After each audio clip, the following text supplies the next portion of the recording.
Përshëndetje, ju njohim me shtypin e ditës për këtë të mërkurë datë 26 nëntor. Gazeta Telegraf hapet me lajmin: një kompani fantazëm blen kullën Arena Casino te stadiumi.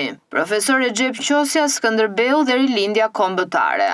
Niko Peleshi pritet nga homologu austriak, ura të reja bashkëpunimi për Shqipërinë drejt BE-s. Në gazetën Dita mund të lexoni Parfum me bastun nga Lorenz Vangeli. Pas 4 vitesh viktimizimi prej SBA-s, berishistët nisin betejën kundër Bashkimit Evropian. Nuk mjaftojnë dështimit dhe korrupsioni, RTS gjobitet edhe për racizëm. Në gazetën Panorama mund të lexoni presioni i Amerikës, diplomatia e SBA-s, apel për dialog dhe mbrojtjen e lirisë së fjalës. Kush do e drejtoj SPAK-un, KLP interviston 4 prokurorët dhe vendos në 11 dhjetor. Si zgjidhet pasardhësi i Dumanit. Në Panorama Sport mund të lexoni Chelsea shtrin Barçën, Leverkusen i turpëron Cityn. Kriza e rezultateve, Tirana nis merkaton. Drejtuesit kontaktojnë emra të rëndësishëm në Kosovë dhe Maqedoni.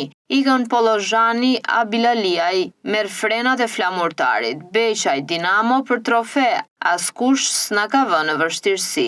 Luftëtari ndahet nga Shabani, rikthen Devollin. Lushnja pa identitet drejt Greminës me 455 milion buxhet. Tërmet e Dinamo ikin Koja dhe 2 volejboliste.